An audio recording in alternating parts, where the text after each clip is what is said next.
بسم اللہ الرحمن الرحیم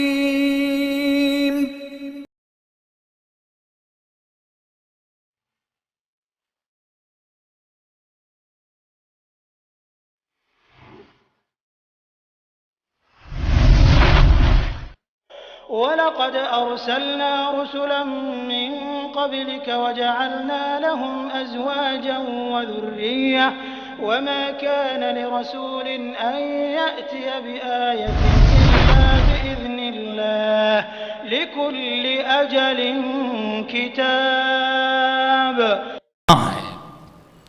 قیامت تک آنے والے مسلمان اس خاتون کی قربانیوں کا صلہ اس حیثیت سے دے کہ اس خاتون کا جب بھی نام لے تو پہلے ام المومنین کہیں اور اس کے بعد اس کا نام لیں، قربانیوں کا بدلہ دینے کے لیے۔ اس کو آپ سمجھ سکتے ہیں، دو مثالیں میں آپ کے سامنے دیتا ہوں۔ ام حبیبہ رضی اللہ عنہ جو آپ صلی اللہ علیہ وسلم کی ایک زوجہ ہیں، ام المومنین رضی اللہ عنہ، ام حبیبہ سے آپ کا نکاح ہوا۔ دیکھو کہ ام حبیبہ سے آپ کا جو نکاح ہوا کس پس منظر میں ہوا اور کن حالات میں ہوا۔ ام حبیبہ رضی اللہ عنہ ایک تو اسلام لائیں، اسلام لانے کے بعد اپنے شوہر عبید اللہ بن جہش کے ساتھ مکہ چھوڑ کر انہوں نے حبشہ ہجرت کی۔ جو مہاجرین مکے میں ستائے گئے اور ستائے جانے کی وجہ سے مکہ چھوڑ کر انہوں نے حبشہ ہجرت کی، اس میں ام حبیبہ رضی اللہ عنہ اپنے شوہر عبید اللہ بن جہش کے ساتھ گئی تھی۔ بہت بڑی قربانی، لیکن وہاں جانے کے بعد، ہجرت کرنے کے بعد ہوا یہ کہ ان کے جو شوہر عبید اللہ بن جہش تھے، نعوذ باللہ وہ مرتد ہو گئے، کرسچن بن گئے۔ ام حبیبہ رضی اللہ عنہ نے بہت سمجھایا اپنے شوہر کو، اور جس دن وہ کرسچن ہوا عبید اللہ بن جہش، اس سے پہلی رات ام حبیبہ نے خواب بھی دیکھا جس میں انہوں نے اپنے شوہر عبید اللہ بن جہش کو نہایت خطرناک چہرے میں، کالے چہرے میں، سیاہ چہرے میں دیکھا تھا، اور صبح اس خواب کا حوالہ دے کر بھی سمجھایا کہ اللہ سے ڈرو، میں نے آج کی رات تمہارے سلسلے میں ایسا خواب دیکھا ہے، مرتد نہ ہونا۔ پر وہ شخص مانا نہیں، مرتد ہو گیا۔ سوچو کتنی بڑی بات ہے، ایک خاتون اسلام لاتی ہے اور اللہ کی رضا کی خاطر اتنی بڑی قربانی دیتی ہے، مکہ چھوڑ کر ایک اجنبی مقام پہ جاتی ہے، اور اس اجنبی مقام پہ شوہر اتنا بڑا دھوکہ کرتا ہے، کرسچن بن جاتا ہے، اکیلی ہو گئی، تنے تنہا ہو گئی۔ پیارے نبی صلی اللہ علیہ وسلم نے ان کی قربانیوں کو دیکھ کر آپ صلی اللہ علیہ وسلم نے ان کی ام المومنین بنانے کا فیصلہ کیا، اور نکاح ایسے ہوا کہ ام حبیبہ وہیں تھی، حبشہ میں تھی، اور نجاشی جو مسلمان ہو گئے تھے حبشہ کے بادشاہ، انہوں نے نکاح کی ساری کارروائی انجام دی، اور شرحبیل بن حسنہ کے رضی اللہ عنہ کے ساتھ ام حبیبہ کو پیارے نبی کی خدمت میں بھیجا تھا۔ اور یہی آپ دیکھیے ام سلمہ رضی اللہ، ام المومنین ام سلمہ رضی اللہ عنہ، ان کا جو نکاح پیارے نبی کے ساتھ ہوا وہ بھی یہی پس منظر، ان کی قربانیاں۔ ام سلمہ کے پہلے شوہر ابو سلمہ، اب بڑا مشہور واقعہ آپ جانتے، ابو سلمہ اپنی بیوی ام سلمہ اور اپنے بچے کے ساتھ ہجرت کرنے کے لیے مکہ سے نکلے، مدینہ جا رہے تھے۔ راستے میں ان کے سسرالی لوگ آ گئے، انہوں نے کہا ابو سلمہ مدینہ جانا ہے تم کو، تم جا سکتے ہو، ہماری بچی کو اور ہماری لڑکی کو نہیں لے جا سکتے۔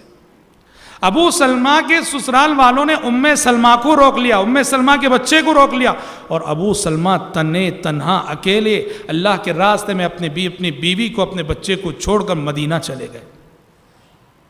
ادھر ام سلمہ جو وہ بھی مسلمان تھی، مومن تھی، ہجرت کے لیے بےتاب تھی، شوہر کی جدائی پر بڑی غمزدہ تھی، اور ہر دن رویا کرتی تھیں۔ بالآخر چند مہینوں بعد ان کے خاندان والوں کو رحم آ گیا، انہوں نے اجازت دے دی، ام سلمہ کو ہجرت کی۔ ام سلمہ اپنے بچے کو لے کر ہجرت کر کے مدینہ آئیں، اپنے شوہر ابو سلمہ سے مل گئیں۔ ایک زخم ملا تھا، شوہر سے جدا ہوئی تھی، ہجرت سے روک دی گئی تھی، اللہ کا کرم ہوا کہ ہجرت کی اجازت کسی طرح سے ان لوگوں نے دے دی، اور آ کے شوہر سے مل گئیں۔ اور ابھی شوہر سے مل کے تھوڑی ہی مدت گزری تھی کہ شوہر ابو سلمہ کا انتقال ہو گیا۔ دیکھو اسلام کے لیے قربانی دینے کے بعد یہ خاتون بے سہارا ہو گئیں اور چھوٹے چھوٹے بچے ان کی گود میں. پیارے نبی صلوات اللہ وسلم علیہ نے ان کی قربانیوں کو دیکھ کر آپ نے فیصلہ کیا کہ انہیں اپنے نکاح میں لینا ہے. پیارے نبی نے ابو سلمہ کے انتقال کے بعد ان کو وصیت کی تھی کہ ابو ام سلمہ یہ دعا پڑھتی رہو، اللہم اجرنی فی مصیبتی واخلف لی خیرا منہا. پروردگارا یہ جو مصیبت میرے شوہر کے وفات کی شکل میں آئی ہے، اس مصیبت کو میرے لیے باعث اجر و ثواب بنا اور ابو سلمہ سے بہتر شوہر عطا فرما، اس سے بہتر جانشین عطا فرما. ام سلمہ کہتی ہیں میں یہ دعا جب پڑھتی تھی میں سوچتی تھی ابو سلمہ سے بہتر شوہر، ابو سلمہ سے بہتر جانشین. میری نظر میں ابو سلمہ سے بہتر شوہر کوئی نہیں ہو سکتا تھا. ابو سلمہ اتنے اچھے شوہر تھے کیونکہ ام سلمہ کے خواب و خیال میں بھی یہ بات نہیں تھی کہ پیارے نبی کی بیوی بننے کا شرف انہیں حاصل ہو، سوچا بھی نہیں تھا انہوں نے کبھی. اور جب پیارے نبی نے انہیں پیغام بھیجا، انہیں اپنے نکاح میں لیا، بہت بڑی سعادت مندی انہوں نے اس کو سمجھا. تو دیکھیے اس طرح آپ صلی اللہ علیہ وسلم نے جو شادیاں کیں اس کے پیچھے ایک ریزن یہ تھا، کچھ خواتین جنہوں نے اسلام کے لیے قربانیاں دیا، قربانیاں دینے کے بعد تنہا ہو گئیں، بیوہ ہو گئیں. پیارے نبی نے انہیں اور ان کے معصوم بچوں کو سہارا دینے کے لیے پیارے نبی نے انہیں اپنایا بیوی کے طور پر، تاکہ دنیا میں ان کی قربانیوں کا بدلہ انہیں اس شکل میں دیا جائے کہ قیامت تک آنے والے مسلمان انہیں ام المومنین کہہ کے پکارے. اور حضرات دوسرا سبب، دوسرا ریزن جو آپ صلی اللہ علیہ وسلم نے شادیاں کی، اس کے پیچھے ایک حکمت اور ایک فلسفہ یہ بھی تھا کہ آپ نے بعض شادیاں اس لیے کی کہ ان شادیوں کے ذریعے سے دشمن کی دشمنی کو کمزور کرنا مقصد تھا.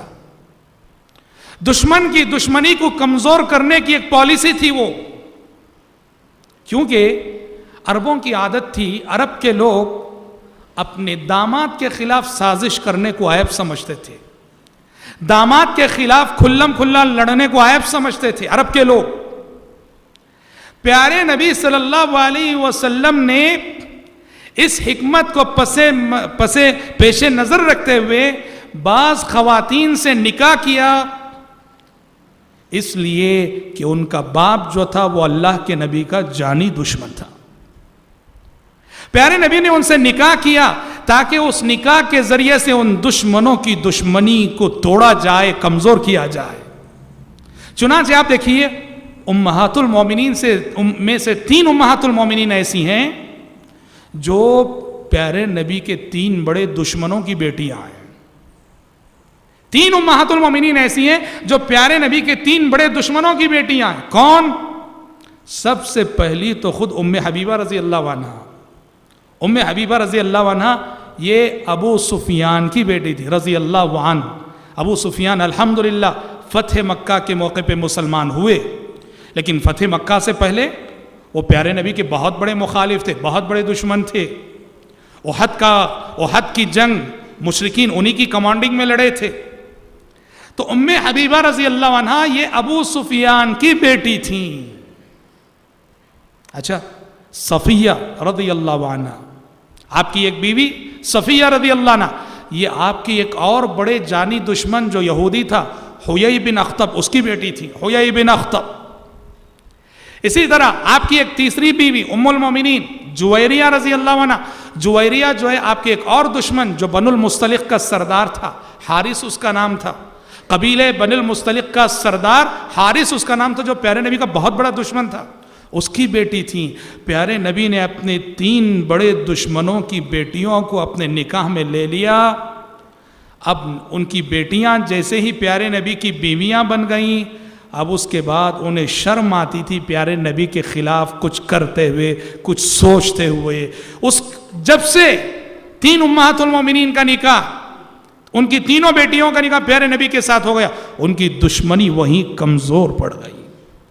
بلکہ احادیث سے تو پتہ چلتا ہے کہ نکاح ہونے کے بعد ان میں سے بعض دشمن رسول ہوتے ہوئے بھی پیارے نبی کے گھر کو آتے تھے، پیارے نبی کے گھر آنے پہ مجبور تھے. وہ دشمن ہیں پر داماد ہیں، بیٹی ان کے نکاح میں ہے، پیارے نبی کے گھر آنے پہ مجبور ہوتے تھے. بہت مشہور واقعہ ہے، کہ ابو سفیان رضی اللہ عنہ جب ابھی وہ مسلمان نہیں ہوئے تھے، اس وقت اپنی بیٹی ام حبیبہ کے گھر گئے، جو کہ ام المومنین ہیں، پیارے نبی کے گھر گئے، کمرے میں داخل ہوئے، حجرے میں داخل ہوئے، اور پیارے نبی کے بستر پہ بیٹھنا چاہا ابو سفیان نے، تو ان کی بیٹی ام حبیبہ رضی اللہ عنہا آگے بڑھی اور بستر کو لپیٹ لیا، سمیٹ لیا، فوراً ہٹا دیا۔ ابو سفیان دیکھتے رہ گئے، تکتے رہ گئے۔ ابو سفیان نے کہا بیٹا سمجھ میں نہیں آ رہا ہے، تم نے اس بستر کو جو اس تیزی سے جو ہٹایا، کیا سبب ہے؟ اس بستر کو میرے لائق نہیں سمجھا ہے یا مجھے اس بستر کے لائق نہیں سمجھا ہے؟ ام حبیبہ نے فوراً کہا ابا جان آپ میرے بات